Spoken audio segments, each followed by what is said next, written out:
Il direttore di Grandangolo, l'agrigentino Franco Castaldo, ha ricevuto un nuovo riconoscimento.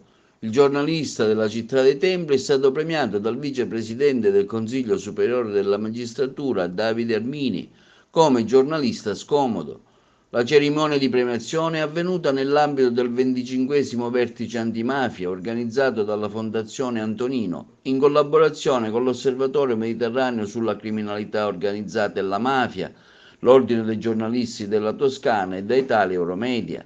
Il vertice tenutosi a Bagno a Ripoli alle porte di Firenze è ritenuto un appuntamento consolidato nel panorama della lotta alla mafia e alla criminalità.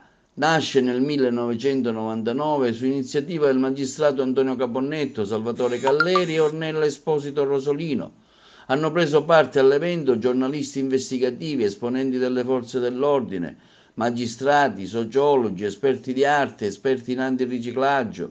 Politici hanno dibattuto sul tema, un morto ogni tanto in luoghi comuni sulla mafia. Tra gli altri premiati anche Omcom Sbirro, generale Giuseppe Vadalà, capitano Davide Colangeli, Fabrizio Giacalone, Omcom Creatività, Edoardo Ceriagioli, Libro Anomalo, Un morto ogni tanto di Paolo Borrometi, La mafia è buona di Paolo Chiarello e Catello Maresca, Caccia agli invisibili di Carmine Gatti per l'idea e Francesco Romeo.